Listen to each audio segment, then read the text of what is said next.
السلام عليكم ورحمة الله وبركاته. الحمد لله حمدا كثيرا طيبا مباركا فيه. اللهم صل وسلم على نبينا محمد وعلى آله وصحبه وسلم تسليما كثيرا. رب اشرح لي صدري ويسر لي أمري واحلل عقدة من لساني يفقهوا قولي.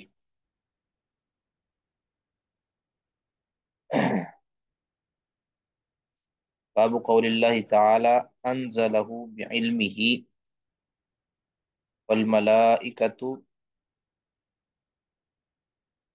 يشهدون.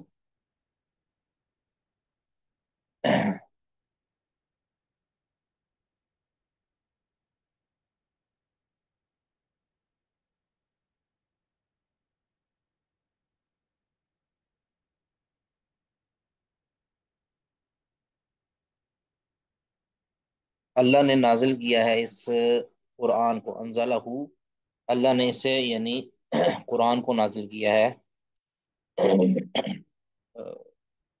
کمل آیت ہے لیکن لیکن اللہ یشہد بما انزل الیک انزلہ بعلمہ والملائکۃ یشہدون۔ تو اللہ نے نازل کیا اس کو بعلمہ، اپنے علم کے ساتھ، والملائکۃ یشہدون، اور فرشتے بھی گواہی دیتے ہیں کہ اللہ نے اس کو اپنے علم کے ساتھ ہی نازل کیا ہے۔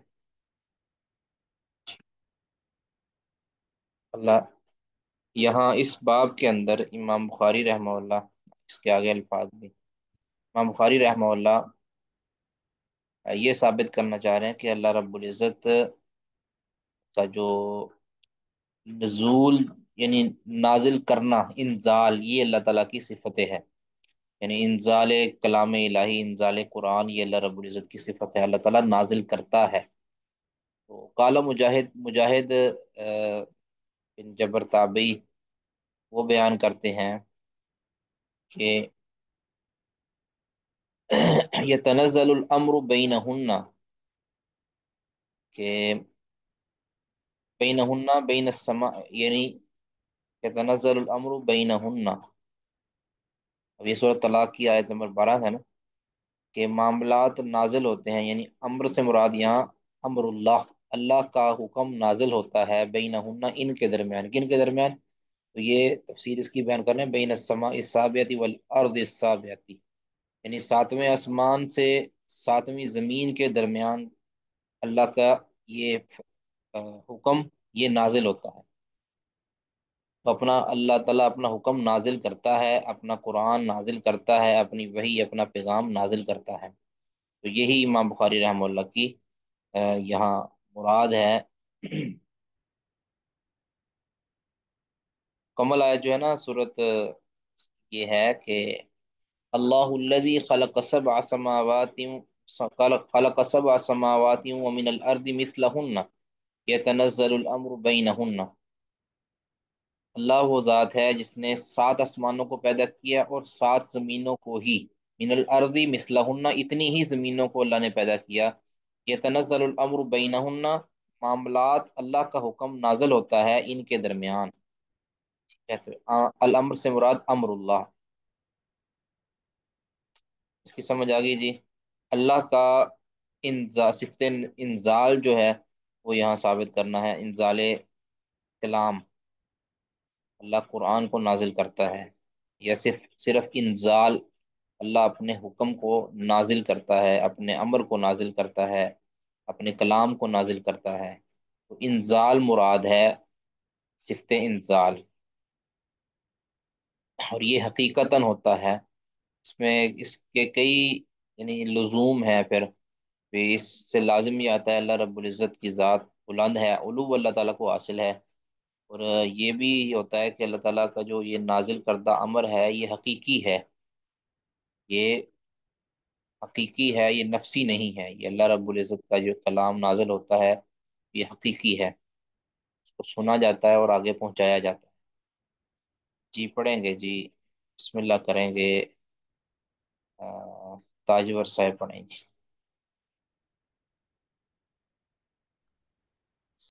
الله. أعوذ بالله السميع العليم من الشيطان الرجيم من همزه ونفخه ونفثه.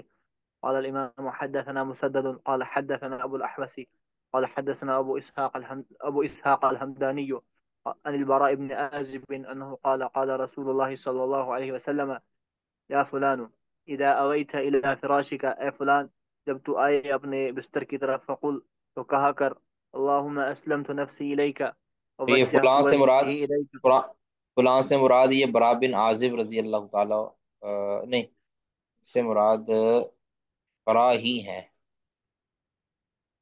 ٹھیک ہے، آپ نے ان کو فرمایا تھا نا؟ جی تو کہا کر اللہم اسلمت نفسی الیک ووجہت وجہی الیک وفوضت امری الیک والجأت ظہری الیک رغبة ورهبة الیک لا ملجأ ولا منجا منك إلا إليك آمنت بكتابك الذي أنزلت وبنبيك الذي أرسلت. تو فرمایا کہ یہ کہا کرے اللہ میں فرما بردار ہوں، میں نے اپنا نفس مطیع کر دیا تیری طرف، اور میں نے اپنا چہرہ پھیر لیا تیری طرف، اور میں نے اپنا سارا معاملہ تیرے حوالے کر دیا، اور میں نے اپنی جو میرے پیچھے ہے جو کچھ میرا ہے وہ تیری پناہ میں دے دیا، اور تیری رغبت رکھتے ہوئے اور تیرا خوف کھاتے ہوئے تیرے بغیر کوئی ملجا یا نجات گاہ نہیں ہے سوائے نہیں، ہی ایک تیری منٹ کی ایک منٹ طرف. ایک منٹ، اس کا معنی کریے گا، وَوَّضْتُ أَمْرِي إِلَيْكَ سے آگے پڑھیے گا، وَوَّضْتُ أَمْرِي إِلَيْكَ، میں نے اپنا سارا معاملہ تیری طرف پھیر تیرے سپرد کر وَأَلْجَأْتُ وَأَلْجَأْتُ ظَهْرِي إِلَيْكَ، اور میرے پیٹھ پیچھے جو ہے وہ تیرے حوالے کر دیا. جی ٹھیک ہے. رغبتاً ورہبتاً الیک، تیری تیری طرف رغبت اور تجھ سے خوف کی وجہ سے. لا ملجأ ولا منجا منک الا الیک، نہیں ہے کوئی پناہ گاہ، نہیں ہو کوئی نجات گاہ تجھ سے سوائے ہی تیری طرف. آمنت بکتابک الذی انزلت، میں ایمان لایا اس پر جو تو نے نازل کی، وبنبیک الذی ارسلت، اور اس نبی پر جسے تو نے مبعوث کیا. فإنك پھر فرمایا فإنك إن مت في ليلتك مت على الفطرة، تو اگر تم اس رات میں مرو گے جس میں تم نے پڑھا ہوگا تو یہ آپ فطرت پر متا مرو گے. متا ہے یا متا؟ حساب دونوں پڑھا جاتا ہے اس میں. ٹھیک ہے. وَإِنْ أَصْبَحْتَ أَصَبْتَ أَجْرًا، اور اگر تم نے صبح کی یعنی زندہ تو پھر تمہیں اجر مل جائے گا. اجر، یا ایک روایت میں ہے خیرن کے لفظ میں ہے، اسبت خیرن. تو اب اس میں محل شاہد ہمارا کیا ہے؟ ابھی کتابی کلذی انزلتا، یعنی دو تو نے نازل کی کتاب اس پر میں ایمان لایا. تو اب اس میں جو یہ فرمایا نا نبی کلذی ارسلتا ہی کیوں فرمایا ہے، برسولی کلذی ارسلتا کیوں نہیں فرمایا؟ حالانکہ ایک صحابی نے جب یہ دعا آپ نے ان کو سکھائی تھی تو صحابی نے بھی رسولی کا پڑھ دیا، تو نبی صلی اللہ علیہ وسلم نے ان کو منع کر دیا کہ بھی نبی کا ہی پڑھو. اس کی وجہ صرف لوگوں نے اہل علم نے بیان کیا کہ اگر یہ کہتے ہیں، پہلی وجہ تو یہ ہے کہ جو رسول کا معنی ہے یعنی یہ خاص ہے، اور نبی کا لفظ یہ عام ہے. جب نبی کہا جائے گا تو اس میں رسول بھی آ سکتا ہے، نہیں سوری، جب رسول کہا جائے گا تو اس میں نبی بھی آ جاتا. تو جب نبی بولا جاتا تو اس میں ہر ایک کی نفی ہو جاتی، یعنی بعض نے اس کو ختم نبوت پر بھی دلیل بنایا ہے کہ نبی صلی اللہ علیہ وسلم بھی نبی کلذی ارسلتا کہہ کر بھی، حالانکہ آپ صلی اللہ علیہ وسلم تو رسول بھی ہیں، تو نبی کہہ کر نبی صلی اللہ علیہ وسلم کی ختم نبوت کی طرف اشارہ کیا ہے کہ نہ رسول بھی نہیں آ سکتا آپ کے پاس بعد، اور نبی بھی نہیں آ سکتا. ٹھیک ہے، بہرحال اس سے استدلال تو کیا گیا ہے، کئی شارحین نے اس سے استدلال یہ نقل کیا ہے. تو اچھا، دوسری وجہ یہ بیان کی گئی ہے کہ رسول کہنے سے جو کبھی یہ بھی وہم ہو سکتا تھا کہ یہ جبریل امین اس سے مراد ہے. ٹھیک ہے، تو کیونکہ جبریل کو بھی رسول قرار دیا گیا ہے، وہ بھی رسول بمانہ مرسل ہے، تو نبی جب کہہ دیا تو پھر صرف اور صرف وہ شخصیت مراد ہے جس کو اللہ نے نبی بنایا. بہرحال اس کی مختلف توجیحات بیان کی گئی ہیں.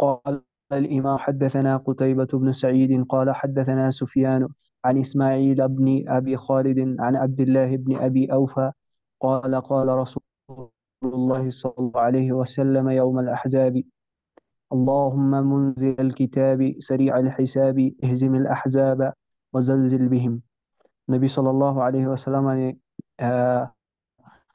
غحاب کے دن کہا: اے اللہ، کتاب نازل کرنے والے، حساب جلدی لینے والے، جماعتوں کو اہزم یعنی ان کو شکست دے دے.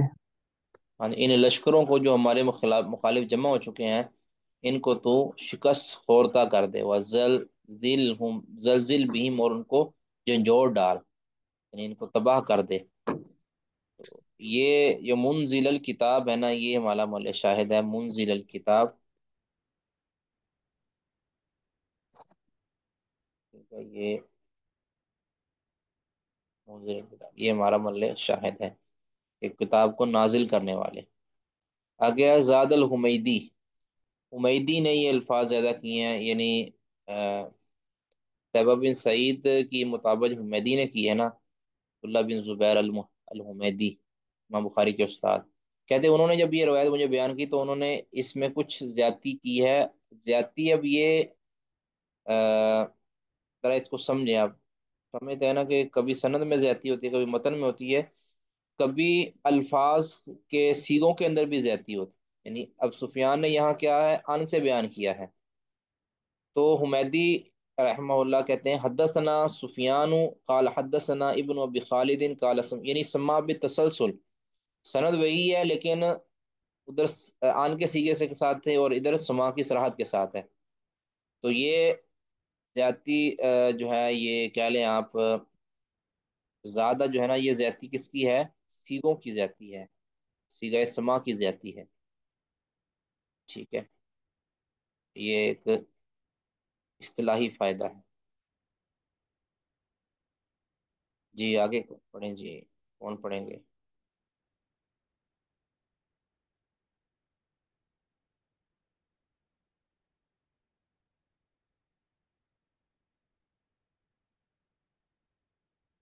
جی فرا کلیم صاحبہ پڑھیے گا. جی السلام علیکم. بسم الله الرحمن الرحيم. قال حدثنا مسدد عن خشيم عن أبي بشر عن سعيد بن جبير عن ابن عباس ولا تجهر بصلاتك ولا تخافت بها قال